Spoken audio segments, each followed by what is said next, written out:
Hello everyone, আসসালামু আলাইকুম। Welcome back to my channel. সবাই কেমন আছেন? আশা করছি যে যেখানে আছেন সবাই অনেক অনেক ভালো আছেন। আমি আলহামদুলিল্লাহ অনেক ভালো আছি। তো আজকের রেসিপি হচ্ছে পিঙ্ক পিঙ্ক চিলি সস, মানে চিজ পাস্তাটা আমি করেছি আজকে আপনাদের সামনে। তো আপনারা এই চিজ পাস্তাটা যদি দেখতে চান, পিঙ্ক সস চিলি পাস্তাটা, তো অবশ্যই আপনারা আমার চ্যানেলে চোখ রাখবেন এবং কি শেষ পর্যন্ত ভিডিওটা দেখবেন, স্কিপ করবেন না, তাহলে সুন্দর মতো হয়ে যাবে। হাতের কাছে শুধু জিনিস থাকলেই হবে না, বুদ্ধিমতো জিনিস দিতে হবে। তো সেইভাবে আমি আমার মতো করে তৈরি করেছি। তো আপনারা দেখেন আমি কীভাবে তৈরি করেছি। সবার হাতের নাগালে এইসব থাকে, তো এইসব দিয়ে আপনারা তৈরি করতে পারেন, অত কোনো ঝামেলা নেই। তো সব পরিবারকে এভাবে সারপ্রাইজ দিতে পারেন। তো চলুন ভিডিওটা আমরা দেখে নিই কেমন করে তৈরি করেছি আমরা পাস্তাটা। চলুন আমার ভিডিওতে ছোট্ট রান্নাঘরে চলে যাই আমরা। তো এখানে আমি পাস্তা বানানোর জন্য পাস্তাটা আগেই সিদ্ধ করে রেখেছি, ভিডিওটা লং হয়ে যাবে। লম্বা লম্বা পাইপের মতো পাস্তা দিয়েছি, আপনারা যে কোনো পাস্তা দিতে পারেন। আমি এখানে 2.5 কাপ পাস্তা নিয়েছি, তেল আর লবণ দিয়ে আমি সেদ্ধ করে নিয়েছি 15 মিনিট। আর এখানে আমি যেহেতু আমার হাতের কাছে এখন ক্যাপসিকাম নেই, যেটা হাতের কাছে পেয়েছি সেটা দিয়েই করছি। আর এখানে আমি 3টা টমেটোকে একটু সেদ্ধ করে নিয়ে ব্লেন্ড করে নিয়েছি, খোসাটা ছাড়িয়ে ব্লেন্ড করে নিয়েছি। ভিডিওটা লং হয়ে যাবে সেজন্য দেখাইনি। সেদ্ধ করে জাস্ট চামড়া স্কিনটা যখন উঠে এসেছে তখনই আমি এটাকে নামিয়ে ঠান্ডা করে ব্লেন্ড করে নিয়েছি। তো আমি একটা কড়াই বসিয়ে দিয়েছি, কড়াইতে এখন আমি বাটার দিয়ে দেব। বাটারটা একটু মেল্ট হোক। তো বাটারটা মেল্ট হয়ে যাওয়ার সাথে একদম চুলার জাল কিন্তু একদম লো করে রেখেছি।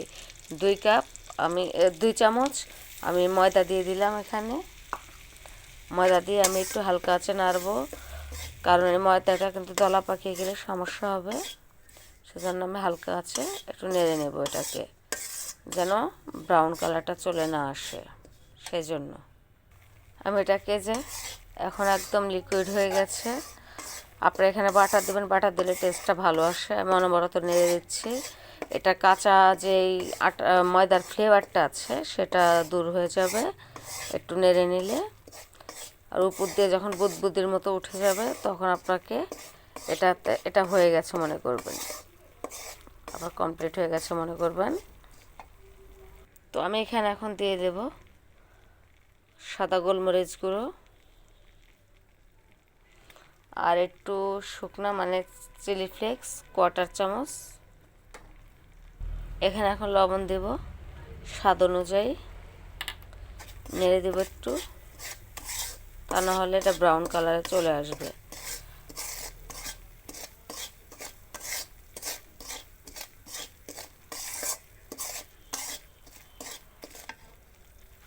এখানে এখন আমি চিনি দিয়ে দেব 1 চামচ। তো এখানে আমি এখন আরেকটা জিনিস দিয়ে দেবো, মিক্স হার্টস। এটা দিলে কি হবে, আপনাদের এত সুন্দর একটা ফ্লেভার আসবে, পুরো ঘরটা একদম এই ফ্লেভারে সুন্দর হয়ে যাবে। এটা দিয়ে একটু নাড়বো আমি। তো এখন আমি যেটা করব, আপনারা কখনো রুম টেম্পারেচারে থাকা দুধ দেবেন না সব সময়, তা নাহলে একটা গরম গরম ভাব থেকে দলা পাকিয়ে যাবে। তো ফ্রিজে ঠান্ডা দুধ আপনারা দেবেন। এখানে আমি 2.5 কাপের মতো দুধ দিয়ে দিয়েছি।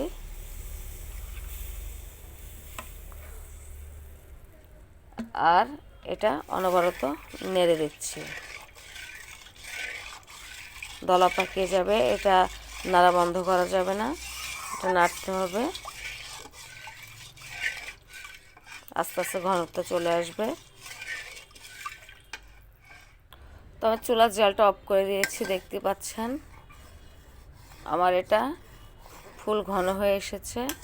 চারিদিকে কেমন এটা ঘনত্বের একটা ভাব দেখাই যাচ্ছে। এমন ঘন করে আমি নামিয়ে নিয়েছি।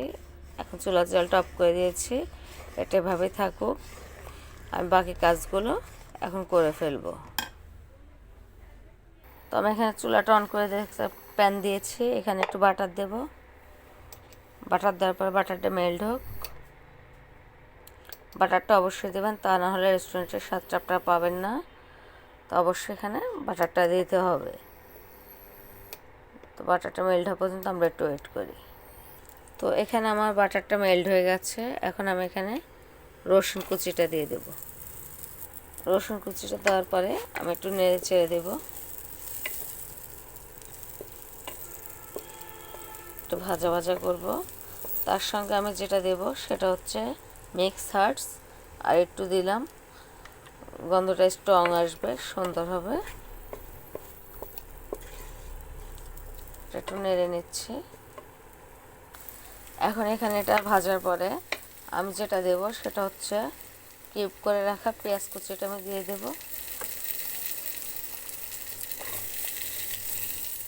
তো আমার এখানে পেঁয়াজটা ভেজে নিলাম। এখন আমি যেটা দেব এখানে সাদা গোলমরিচ গুঁড়ো আমি হাফ চামচের মতো দিয়ে নিলাম। এখানে এখন আমি চিলি ফ্লেক্স এটা 1 চামচের মতো আমি দিয়ে নেব। তো এটা দিলাম।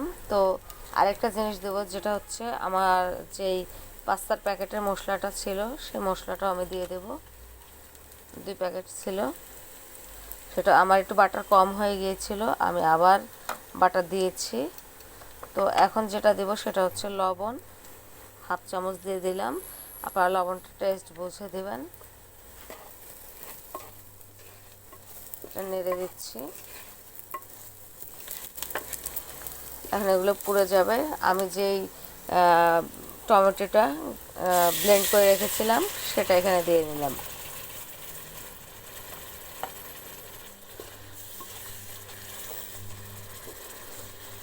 এখানে দিয়ে দিয়েছি ব্লেন্ড করা টমেটোটা। আর এখানে এখন যেটা দেব সেটা হলো টমেটো সসটা অবশ্যই দেবেন আপনারা।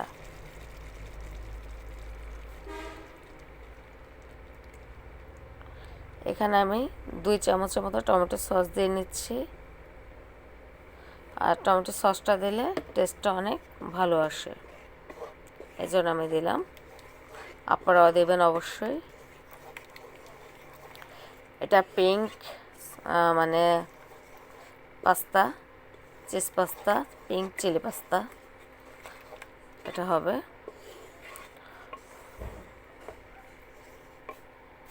আর এখন এখানে যেটা দেব সেটা হচ্ছে, আমার কাছে ক্যাপসিকাম হাতের কাছে ছিল না বলেছি, গাজর আর পেঁয়াজের ফুল দিয়েছি। যার যেই সবজি পছন্দ সে সেটা দিয়ে করবেন। এগুলোকে একটু হালকা সিদ্ধ করে নেব, ফুল সিদ্ধ করার কোনো প্রয়োজন নেই, কারণ একটু মানে হালকা সেদ্ধ হলে এটা বেশি মজা লাগে।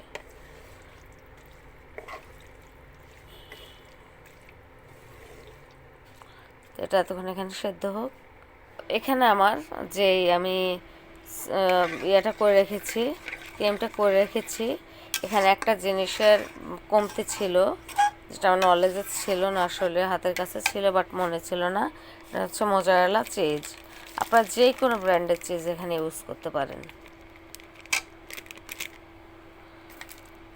তো আমি চিজটা দিয়ে নিলাম। চিজটা একটু মেল্ট হোক, চিজ মেল্ট হতে টাইম লাগে না। তো আমি এখানে একটু মেল্ট করে নিচ্ছি চিজটা। আমি সবই দিয়েছি, জাস্ট শুধু আমি চিজটা দিয়েছিলাম না, মোজারেলা চিজটা। তো এটা এমনি মেল্ট হয়ে যাবে গরমে, এটা এমনি গরম আছে, এটা মেল্ট হয়ে যাবে। এটা এখন আমি বাদ দিই, এটা এখানে মেল্ট হয়ে যাবে, একদম ক্রিমি ক্রিমি ভাব চলে আসবে। তো মাশাআল্লাহ আমার সবজিগুলো সুন্দর মতো হয়ে গেছে।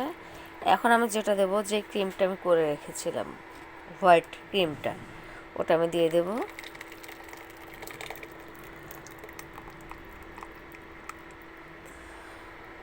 ওটা আমি দিয়ে দিলাম আর সুন্দর মতো সঙ্গে নেড়ে দেবো। আমি চুলার জালটা কিন্তু একদম লো করে রেখেছি, মানে এটা বেশি ঘন হলে ভালো লাগবে না। সব কিছুর সঙ্গে জাস্ট মিশিয়ে নেব।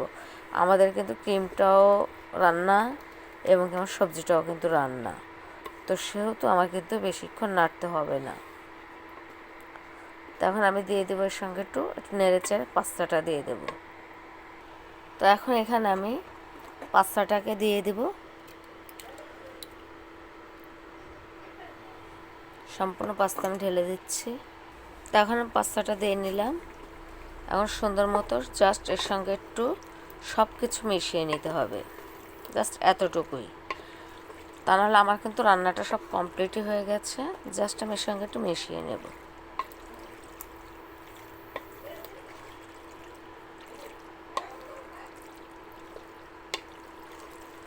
মিশিয়ে নিলে আমার হয়ে যাবে। তো পাস্তাটা একদম কমপ্লিট। আমি সার্ভিং বলে এখন একটু ঢেলে নেব। তো আলহামদুলিল্লাহ খুব সুন্দরভাবে আমার পিঙ্ক হোয়াইট চিলি পাস্তা, মানে চিলি সস পাস্তা বা চিজ পাস্তা বলেন, যেটাই বলেন, আমার এটা কমপ্লিট হয়ে গেল। যদি কারো ভালো লাগে অবশ্যই লাইক কমেন্ট শেয়ার করে দেবেন, চ্যানেলের পাশে থাকবেন, পাশে থাকবে বেল আইকনটা অবশ্যই ক্লিক করে রাখবেন। নতুন কোনো রান্না ছাড়া আপনারা পেয়ে যাবেন।